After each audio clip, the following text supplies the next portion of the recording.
नमस्कार मित्रों, स्वागत है आप सभी का श्रद्धा सेतु पर। मित्रों, देवी भागवत स्कंद 3 की इस कड़ी में आज हम उन कथाओं में प्रवेश कर रहे हैं जहां भगवान विष्णु स्वयं धर्म की रक्षा के लिए यज्ञ करते हैं और राजाओं व वीरों के जीवन से हमें यह समझ मिलती है कि सत्ता नहीं, संकल्प महान बनाता है। भगवान विष्णु द्वारा किया गया अंबिका यज्ञ केवल एक धार्मिक अनुष्ठान नहीं, बल्कि सृष्टि के संतुलन और शक्ति पूजन का दिव्य प्रतीक है। इसी यज्ञ से अनेक राजाओं और वीरों के जीवन की दिशा बदलती है। राजा ध्रुव संधि की कथा हमें सिखाती है कि धैर्य और धर्म से कठिनतम परिस्थितियां भी पराजित हो जाती है। युधाजीत और सुदर्शन वीर सेन की कहानियां यह दिखाती है कि जब साहस के साथ भक्ति जुड़ जाती है तो मनुष्य असंभव को भी संभव कर देता है। आइए इन प्रेरक कथाओं को श्रद्धा से सुनते हैं और उनके संदेश को अपने जीवन में उतारने का प्रयास करते हैं। चलिए शुरू करते हैं भगवान विष्णु द्वारा किए गए अंबिका यज्ञ की कहानी से। राजा जन्मेजय ने पूछा, पितामह, अपार शक्तिशाली भगवान विष्णु तो स्वयं जगत के कारण हैं, फिर उन्होंने भी यज्ञ किया, यह कैसे? महामते, उनके उस यज्ञ में कौन कौन से ब्राह्मण सहायक थे जिन्हें वेद का सारा रहस्य मालूम था और जो ऋत्विज का काम कर रहे थे? परम तपस्वी मुनि जी, मुझे यह सब बताने की कृपा कीजिए। भगवान विष्णु ने किस प्रकार अंबिका यज्ञ किया था, उसे सुन लेने के पश्चात मैं भी उनकी शैली का अनुसरण करते हुए सावधान होकर वैसे ही यज्ञ करूंगा। व्यास जी बोले, महाभाग्यशाली राजन, जिस प्रकार भगवती का यज्ञ विधि के साथ संपन्न हुआ था, उस परम अद्भुत प्रसंग को विस्तार से सुनाता हूँ, सुनिए। जब भगवती भुवनेश्वरी ने अपने श्री विग्रह से 3 शक्तियों को विदा किया, तब वे तीनों शक्तियां ब्रह्मा, विष्णु और शंकर के रूप में पुरुष बन गई। एक एक सुंदर विमान पर उनका आसन था। उस समय उन प्रधान देवताओं के सामने भयंकर जलार्णव की ही नजर आ रहा था, अतः वे ठहरने के लिए स्थान बनाने लगे। उनके द्वारा पृथ्वी की सृष्टि हुई और उस पर वे रह गए। उस समय भगवती भुवनेश्वरी ने ही उस आधार शक्ति पृथ्वी को अपने पास से भेजा था, तभी वह पृथ्वी प्रतिष्ठित हुई। उसमें मज्जा मेद सटा हुआ था। वह मेद मधु और कैटब के शरीर का था। उसका संयोग होने से पृथ्वी का नाम मेदिनी पड़ गया। सबको अपने ऊपर स्थान देने से धरा और विस्तृत होने से पृथ्वी, ये नाम हुए। भारी होने से मही भी कहलाने लगी। भगवती भुवनेश्वरी ने उस पृथ्वी को शेषनाग के मस्तक पर ठहराया। वे उसे स्थिर रूप से धारण किए रहे, इस विचार से संपूर्ण विशाल पर्वत बनाए। जिस प्रकार काठ में लोहे की कील ठोक दी जाती है ताकि वह टस से मस न हो सके, उसी प्रकार वे पर्वत बनाए गए थे। महाराज, इसी से पंडित जन पर्वतों को महीधर कहते हैं।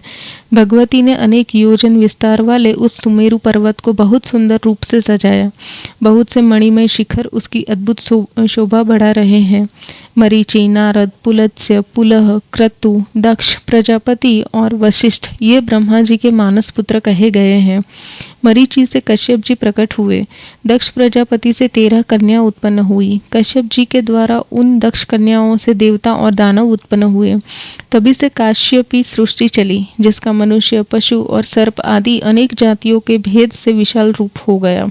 ब्रह्मा जी के आधे शरीर से स्वयंभुव मनु प्रकट हुए और उनके आधे वाम भाग से स्त्री के रूप में शत्रुपा जी का आविर्भाव हुआ। उन्हीं मनु और शत्रुपा से प्रियव्रत और उत्तानपाद, ये दोनों पुत्र हुए। 3 अत्यंत सुंदर एवं उत्तम गुण वाली कन्याएं उत्पन्न हुई। कमल योनि ब्रह्मा जी ने इस प्रकार की सृष्टि रचकर सुमेरु पर्वत के शिखर पर एक सुंदर ब्रह्मलोक बनाया। फिर भगवान विष्णु ने लक्ष्मी जी के मनोरंजन के लिए वैकुंठ प्रकट किया। उनका वह सर्वोत्तम सुरम्य क्रीड़ा भवन संपूर्ण लोकों के ऊपर विराजमान है। भगवान शंकर ने भी एक उत्तम स्थान बना लिया, जिसका नाम कैलाश पड़ा। भूतों की एक मंडली बनाकर उनके साथ वे इच्छानुसार आनंद करने लगे। मर्त्यलोक और पाताल से अतिरिक्त एक तीसरा स्वर्गलोक है, जो सुमेरुगिरी के शिखर पर विराजमान है। भांति भांति के रत्नों से सुशोभित उस स्थान पर देवराज इंद्र रहने लगे। समुद्र का मंथन करने से उत्तम पारिजात वृक्ष, 4 दांत वाला ऐरावत हाथी, सारी इच्छाएं पूर्ण करने वाली कामधेनु गौ, उच्चैःश्रवा घोड़ा और रंभा आदि बहुत सी अप्सराएं निकली। स्वर्ग को सुशोभित करने वाले इन सब को इंद्र ने अपने पास रख लिया। इसके बाद समुद्र से धन्वंतरी और चंद्रमा प्रकट हुए, जो अनेक गणों के साथ स्वर्ग में रहकर शोभा पा रहे हैं।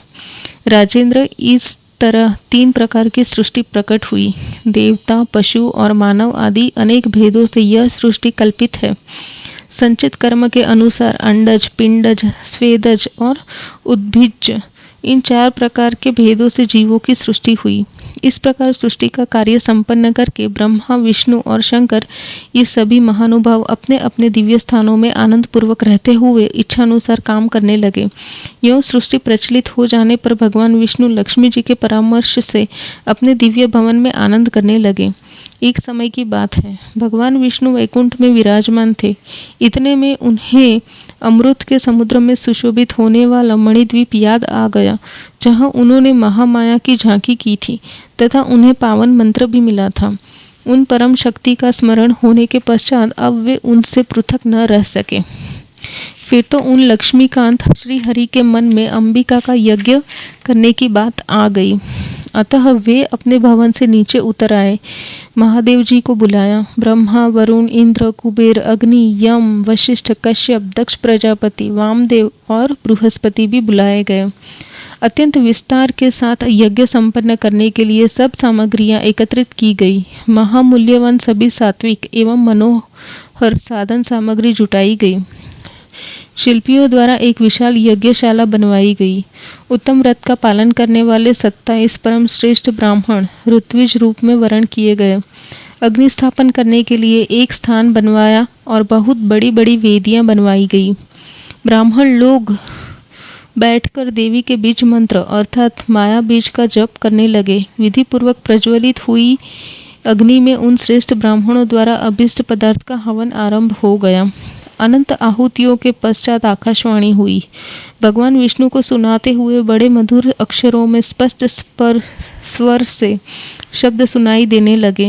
विष्णु, तुम सभी देवताओं में सदा सर्वोत्तम स्थान प्राप्त करो। देव समुदाय में तुम आदरणीय, पूजनीय और शक्तिशाली होकर शोभा पाओगे। ब्रह्मा आदि तथा इंद्र प्रभृति संपूर्ण देवता तुम्हारी पूजा करेंगे। विष्णु, भूमंडल पर तुम्हारी भक्ति से सुसंपन्न अनेकों मानव जीवन धारण करेंगे। तुम उन संपूर्ण मनुष्यों को उत्तम वर दोगे, इसमें कोई संशय नहीं है। समस्त देवताओं का मनोरथ पूर्ण करने की तुम में शक्ति होगी। तुम परम परमेश्वर कहलाओगे। संपूर्ण यज्ञों में तुम्हारी प्रधानता रहेगी।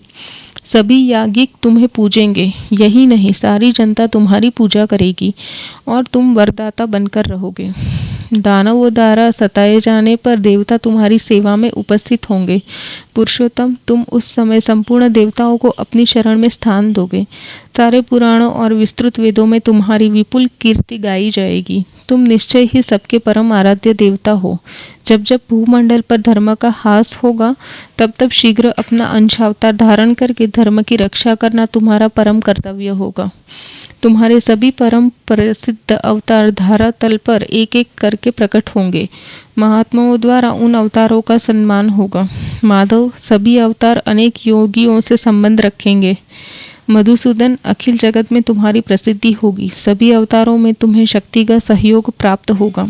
संपूर्ण कार्यों को संपन्न करने वाली वह शक्ति मेरे अंश से प्रकट होगी। वाराही, नारसिंही आदि भेद से भांति भांति की वे शक्तियाँ होगी। उनके हाथों में अनेक प्रकार के आयुध रहेंगे। उनकी आकृति बड़ी सुंदर होगी और सभी आभूषण उनकी शोभा बढ़ाते रहेंगे। माधव, उन्हीं शक्तियों के साथ रहकर तुम देवताओं के कार्य संपन्न करोगे। मेरे वरदान के प्रभाव से सभी कार्य तुम्हें सुलभ हो जाएंगे। तुम कभी भी उन शक्तियों का तिरस्कार मत करना। तुम्हें यत्नपूर्वक सब तरह से उन शक्तियों की पूजा और प्रतिष्ठा करनी चाहिए। प्रतिमाओं में भावना करके पूजा करने पर निश्चय ही वे भारतवर्ष में मनुष्यों की संपूर्ण कामनाओं को पूर्ण कर देगी। साथ ही उन शक्तियों का और तुम्हारा भी यश दिशा विदिशा में फैल जाएगा। सातों द्वीपों एवं समस्त भूमंडल में कीर्ति विख्यात हो जाएगी। महाभाग, संसार में सकाम पुरुष अपनी अभिलाषा पूर्ण होने के लिए तुम्हारी और उन शक्तियों की उपासना करेंगे। हरे अनेक प्रकार के अभिप्राय रखने वाले वे मानव पूजा के अवसर पर वैदिक मंत्रों और नाम जप के द्वारा निरंतर आराधना में तत्पर रहेंगे। देवाधिदेव मधुसूदन मानवों द्वारा सुपूजित होने के कारण मर्त्यलोक और स्वर्गलोक में तुम्हारी महिमा बढ़ जाएगी। व्यास जी कहते हैं, इस प्रकार वर देकर आकाशवाणी शांत हो गई। आकाशवाणी सुनते ही भगवान विष्णु के सभी अंग प्रसन्नता से खिल उठे। तदंतर उन्होंने विधिपूर्वक यज्ञ समाप्त करके ब्रह्मा के वंशज देवताओं और मुनियों को विदा किया और स्वयं गरुड़ पर चढ़कर अपने अनुचरों के साथ वैकुंठ को प्रस्थित हो गए। उस समय सभी देवता और मुनि आपस में अत्यंत आश्चर्ययुक्त बातें करते हुए अपने अपने पवित्र स्थानों पर पधारे। उनके मन में प्रसन्नता की लहरें उठ रही थी। आकाशवाणी को सुनकर सभी के मन में भगवती के प्रति भक्ति जाग उठी थी। अतएव ब्राह्मण एवं प्रधान मुनिगण भक्ति पूर्वक भगवती की उस आराधना में तत्पर हो गए जो संपूर्ण फल प्रदान करने वाली एवं वेदों में वर्णित है। राजा जन्मेजय ने कहा, द्विजवर, श्री हरि ने भगवती जगदम्बिका का यज्ञ किया। यह प्रसंग मैं विस्तार से सुन चुका। अब आप मुझे भगवती की महिमा विशद रूप से बताने की कृपा कीजिए। विप्रवर, देवी की महिमा सुनने के पश्चात मैं उनका उत्तम यज्ञ अवश्य करूँगा। फिर तो आपकी कृपा प्रसाद से मेरा जीवन परम पवित्र बन जाएगा। व्यास जी कहते हैं, राजन, देवी का उत्तम चरित्र मैं कहूँगा। अभी एक प्राचीन इतिहास विस्तार से कह रहा हूँ। राजेंद्र कौशल देश में एक सूर्यवंशी राजा हो चुके। वे महान तेजस्वी राजा पुष्य के सुपुत्र थे। उनका नाम ध्रुव संधि था। वे बड़े धर्मात्मा, सत्यवादी, पवित्र व्रत का पालन करने वाले और आश्रम धर्म के पूरे समर्थक थे। समृद्धशालिनी अयोध्या उनकी राजधानी थी। राजा ध्रुव संधि के शासनकाल में ब्राह्मण, क्षत्रिय, वैश्य, शूद्र एवं अन्य सभी अपनी अपनी जीविका में तत्पर रहकर धर्मपूर्वक जीवन व्यतीत करते थे। उनके राज्य में कहीं भी चोर, चुगलखोर, धूर्त, पाखंडी, कृतज्ञ और मूर्ख मनुष्य नहीं बसते थे। कुरुश्रेष्ठ, इस प्रकार राजा ध्रुव संधि की जीवनचर्या चल रही थी। उनके 2 स्त्रियां थीं जो बड़ी सुंदर एवं स्वामी की इच्छा पूर्ण करने में सदा तत्पर रहती थी। राजा की एक धर्मपत्नी का नाम मनोरमा था। वह रानी अत्यंत सुंदर एवं विदुषी थी। दूसरी रानी लीलावती भी वैसे ही रूप और गुणों से संपन्न थी। राजा ध्रुव संधि उन पत्नियों के साथ नाना प्रकार के गृहों, उपवनों, पर्वतों, बावलियों और राजमहलों में रहकर आनंद का अनुभव करते थे। उनकी रानी मनोरमा ने शुभ घड़ी में एक उत्तम पुत्र उत्पन्न किया। उस लड़के का नाम सुदर्शन रखा गया। उसके शरीर में सभी राजोचित चिन्ह वर्तमान थे। दूसरी रानी लीलावती ने भी 1 महीने बाद सुंदर पुत्र प्रसव किया। उस समय शुभ ग्रह का दिन और शुक्ल पक्ष था। राजा ध्रुव संधि ने दोनों कुमारों के जात कर्म आदि संस्कार किए। पुत्र जन्म के आनंदोत्सव में ब्राह्मणों को प्रचुर संपत्ति बांटी गई। राजन, महाराज ध्रुव संधि उन दोनों के प्रति एक समान प्रेम रखते थे। लाड़ प्यार में उन्होंने कभी भी भेदभाव नहीं रखा। उन परम तपस्वी महाराज ने बड़ी प्रसन्नता से अपने वित्त के अनुसार विधिपूर्वक दोनों कुमारों का चूड़ाकरण संस्कार किया। मुंडन हो जाने पर उन दोनों सुंदर कुमारों ने राजा के मन को मोहित कर लिया। खेलते समय वे बालक सभी के मन को मुग्ध कर देते थे। उन दोनों कुमारों में सुदर्शन बड़ा लड़का था। लीलावती के सुंदर पुत्र का नाम शत्रुजीत था। उसकी बोली बड़ी मधुर थी। मधुरभाषी और अत्यंत सुंदर होने के कारण राजा उससे अधिक प्रेम करने लगे। प्रजाजनों तथा मंत्रियों का भी वह राजकुमार विशेष प्रेम पात्र बन गया। शत्रुजीत के गुणों के कारण राजा ध्रुव संधि की जैसी उसमें प्रीति थी, वैसी प्रीति मंदभाग्य होने के कारण सुदर्शन में न रही। इस प्रकार कुछ समय व्यतीत हो जाने पर शिकार में सदा प्रेम रखने वाले महाराज ध्रुव संधि एक दिन वन में गए। राजा भयंकर जंगल में शिकार खेल रहे थे। इतने में झाड़ी से महान रोष में भरा हुआ एक सिंह बाहर निकल आया। पहले तो उन नरेश ने तीखे बाणों से उस सिंह का मुंह छेद किया, जिससे वह अत्यंत कुपित होकर राजा को सामने देखते ही मेघ की भांति अत्यंत गंभीर स्वर में गर्ज उठा। उसकी क्रोधाग्नि धधक उठी। अतः पूंछ ऊपर उठाकर गर्दन के लंबे बालों को फहराता हुआ राजा ध्रुव संधि को मारने के लिए आकाश से कूद पड़ा। महाराज ने सिंह को सामने आते देखकर तुरंत दाहिने हाथ में तलवार और बाएं हाथ में ढाल उठा ली। आगे डट गए, मानो कोई दूसरा सिंह हो। नरेश के जितने सेवक थे वे सभी सब के सब क्रोध में भयंकर सिंह पर पृथक पृथक बाण चलाने लगे। चारों ओर से हाहाकार मच गया। रोमांचकारी लड़ाई बिछ गई। एक बार भयानक सिंह राजा पर टूट पड़ा, ऊपर झपटा देख ध्रुवसंधि ने उस पर तलवार की चोट की। फिर भी उस सिंह ने अपने तीखे नखों से झपटकर राजा को चीर डाला। अब सिंह के नखों से क्षत विक्षत होकर राजा जमीन पर गिर पड़े और उनके श्वास की गति बंद हो गई। सैनिकों में चिल्लाहट मच गई। उन लोगों ने फिर अनेकों बाण सिंह पर मारे, जिससे राजा की भांति वह सिंह भी वहीं प्राणों से हाथ धो बैठा। सैनिक राजधानी में लौट आए और उन्होंने प्रधानमंत्रियों को इस दुर्घटना की सूचना दे दी। महाराज ध्रुवसंधि की मृत्यु सुनकर सभी श्रेष्ठ मंत्री वन में गए और उनके मृत शरीर का दाह संस्कार कराया। वशिष्ठ जी ने परलोक में सुख पहुंचाने वाली सारी पारलौकिक क्रियाएं वहीं सीधी पूर्णक संपन्न कराई। तदंतर प्रजावर्ग, मंत्रिमंडल और मुनिवर वशिष्ठ सबके सब सुदर्शन को राजा बनाने के लिए आपस में विचार करने लगे। प्रधानमंत्री ने कहा, ये राजकुमार सुदर्शन महाराज की धर्मपत्नी मनोरमा के पेट से उत्पन्न है। ये बड़े शांत स्वभाव और सभी शुभ लक्षणों से संपन्न है। बालक होने पर भी धर्मात्मा राजकुमार गद्दी का अधिकारी समझा जाता है। तब सभी वयोवृद्ध मंत्रियों ने यह राय निश्चित कर दी। तब समाचार पाकर उज्जैन का राजा युधाजित यथाशीघ्र अयोध्या आ गया।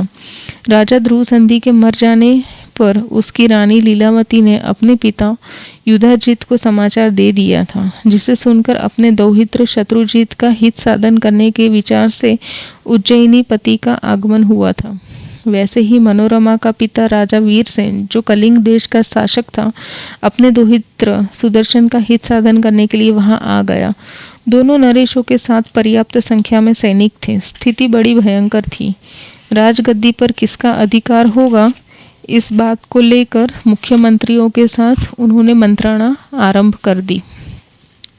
युधाजित ने पूछा, दोनों राजकुमारों में बड़ा कौन है? बड़ा पुत्र ही राज्य का अधिकारी होता है। छोटे लड़के को सब कभी भी राजगद्दी नहीं मिलती। वहीं राजा वीरसेन ने भी उत्तर दिया, राजन, धर्मपत्नी मनोरमा का कुमार सुदर्शन बड़ा पुत्र है। इस बड़े पुत्र को ही राज्य मिलना चाहिए, जैसा कि मैंने धर्मज्ञ पुरुषों के मुख से सुना है। तब युधाजित ने फिर कहा, अजी नहीं, यह दूसरा कुमार शत्रुजित गुणों के कारण ज्येष्ठ है। राजोचित चिन्हों से युक्त होने पर भी सुदर्शन वैसा नहीं माना जा सकता। वीरसेन और युधाजित दोनों नरेश बड़े स्वार्थी थे। उनमें परस्पर विवाद छिड़ गया। अब उस कठिन परिस्थिति में कौन उनका संदेह दूर करने को समर्थ हो सकता था? युधाजित ने मंत्रियों से कहा, निश्चय ही तुम लोग अपना स्वार्थ सिद्ध करना चाहते हो। तुम्हारी इच्छा है कि सुदर्शन को राजा बनाकर उसका धन हड़प ले। व्यवहार से तुम लोगों का यह दूषित विचार मैं समझ गया। सुदर्शन से शत्रुजित अधिक बलवान है, अतः राजा के आसन पर वही बैठे, ऐसी तुम लोगों की सम्मति होनी चाहिए।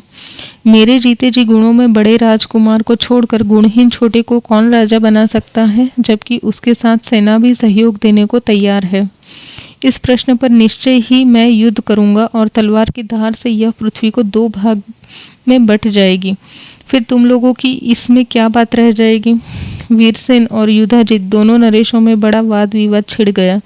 प्रजाजनों और ऋषियों में खलबली मच गई।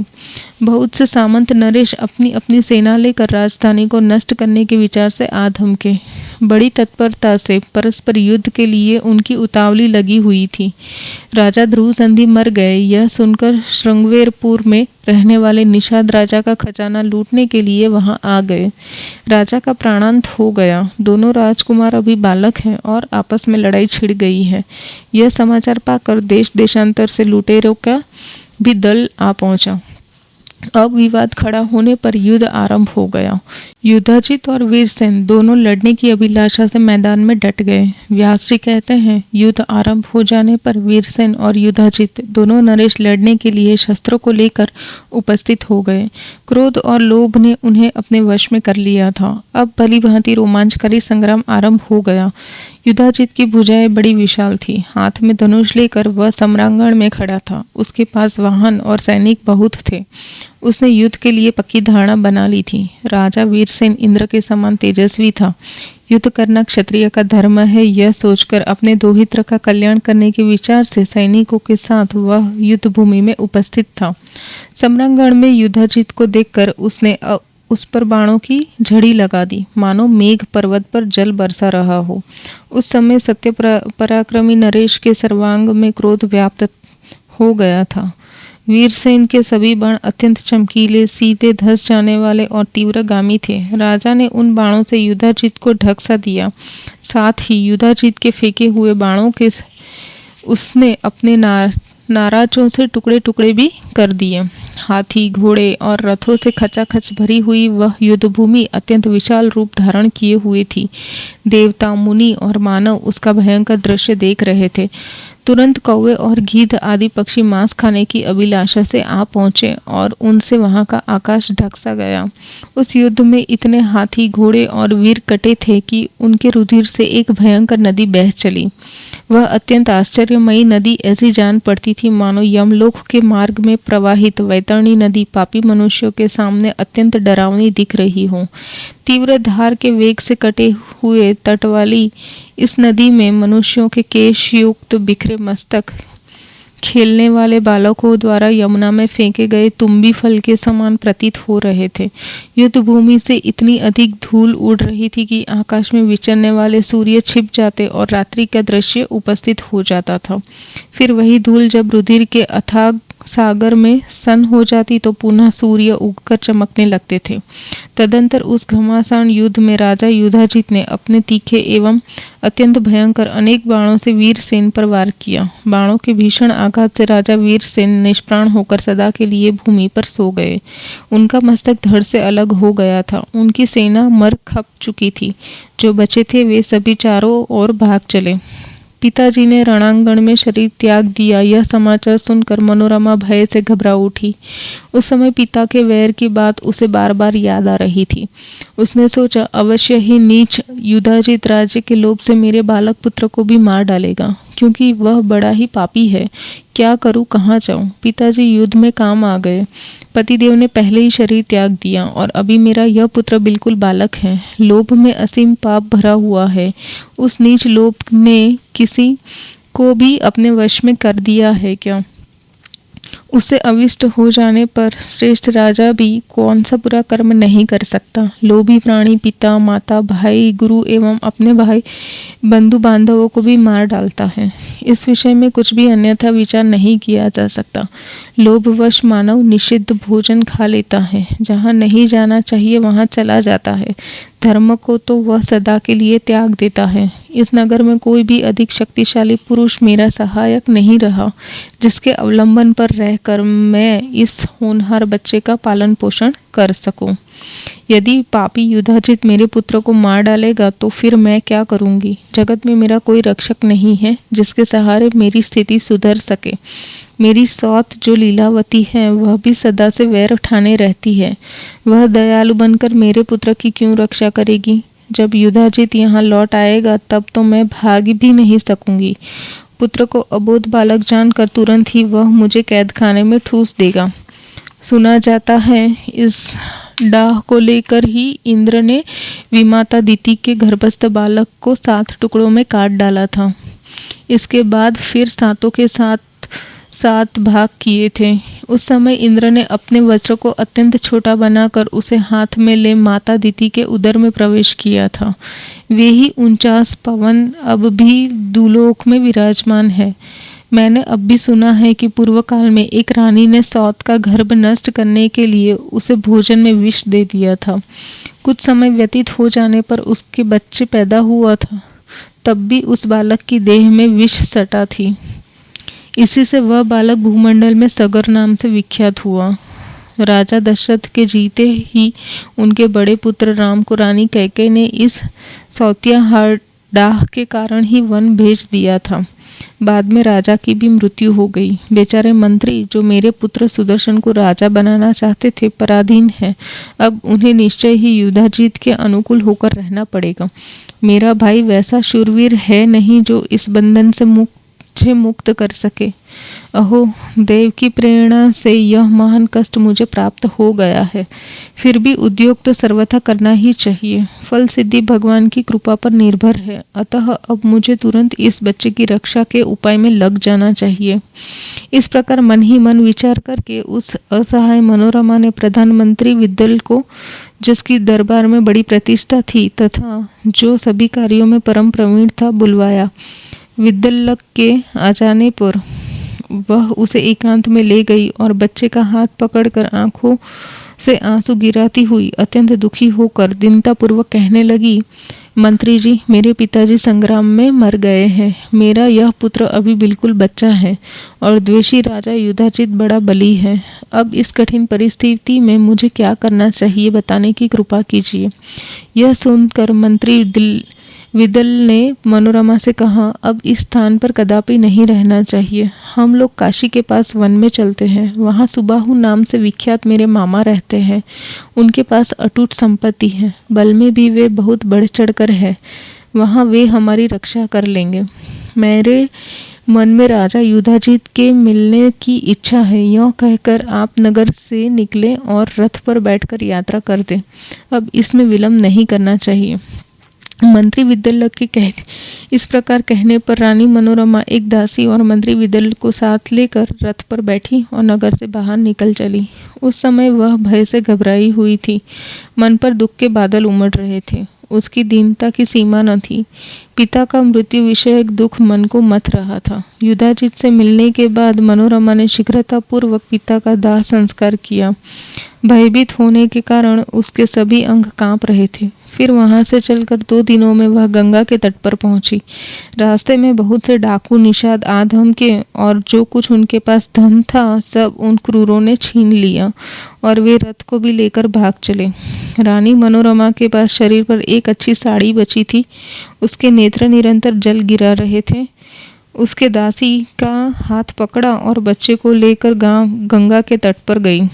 भय से अत्यंत घबरा कर वह तुरंत नाव पर बैठी और पुण्य सलीला गंगा को पार करके चित्रकूट पहुंच गई। डर के कारण व्याकुल होकर वह तुरंत भरद्वाज जी के आश्रम में चली गई। वहां बहुत से तपस्वियों को देखकर उसका भय थोड़ा दूर हो गया।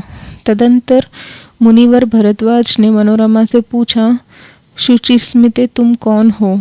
किसने तुम्हें स्त्री रूप से स्वीकार किया है और क्यों इतना दुख सहकर तुम यहाँ आई हो? सच्ची बात बताओ। सुंदरी, तुम देवी हो या मानुषी? इस अबोध बालक को लेकर वन में आने का क्या कारण है? कमल के समान नेत्र वाली देवी, ऐसा जान पड़ता है मानो तुम्हारा राज्य छीन गया है। मुनिवर भरद्वाज के यूं पूछने पर रानी मनोरमा कुछ भी उत्तर न दे सकी। उसे दुख से महान संताप हो रहा था। आंखों से जल की धारा बह रही थी। उसने मंत्री विद्यल की ओर संकेत कर दिया। तब विद्यल ने मुनि से कहा, एक प्रधान नरेश ध्रुव संधि थे। उन्हीं की ये धर्म पत्नी है। इनका नाम मनोरमा है। महाराज ध्रुव संधि बड़े पराक्रमी थे। सूर्यवंश में उनका जन्म हुआ था। सिंह द्वारा उनकी जीवन यात्रा समाप्त हो गई। सुदर्शन नाम से विख्यात यह कुमार उन्हीं महाराज का पुत्र है। इन महारानी के पिता वीरसेन बड़े धर्मात्मा पुरुष थे। इस अपने दौहित्र सुदर्शन के लिए वे रण में मर मिटे।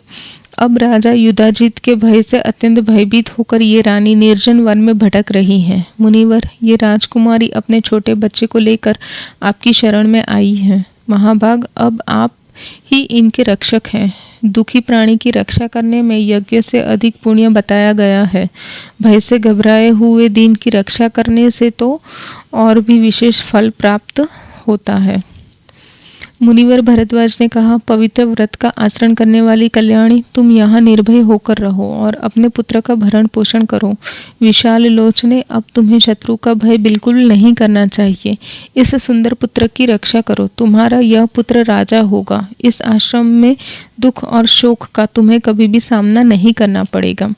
व्यास जी कहते हैं, इस प्रकार मुनिवर भरद्वाज जी के कहने पर रानी मनोरमा का चित्त शांत हो गया।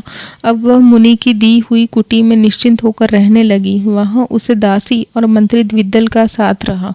फिर तो पुत्र सुदर्शन का पालन करती हुई वह अपना समय व्यतीत करने लगी।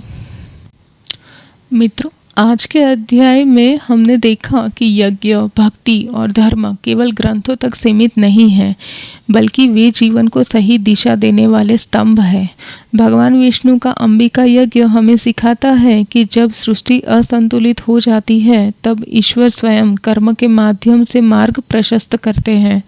राजा ध्रुव संधि, युधाजित और सुदर्शन वीरसेन की कथाएं हमें स्मरण कराती हैं कि सच्ची विजय बाहरी युद्ध से नहीं है, बल्कि अंतर्मन के धर्म से प्राप्त होती है। अगले एपिसोड में सुदर्शन की कहानी को आगे सुनेंगे और देवी भागवत में और भी गहन रहस्यों के बारे में जानेंगे, जहां शक्ति, ज्ञान और भक्ति का संगम और भी स्पष्ट होता है। यदि यह कथा आपके हृदय को स्पष्ट करती है तो कृपया लाइक करें, सब्सक्राइब करें और अपने प्रियजनों के साथ शेयर करें। कमेंट में जय माता दी लिखना मत भूलिएगा। जय माता दी।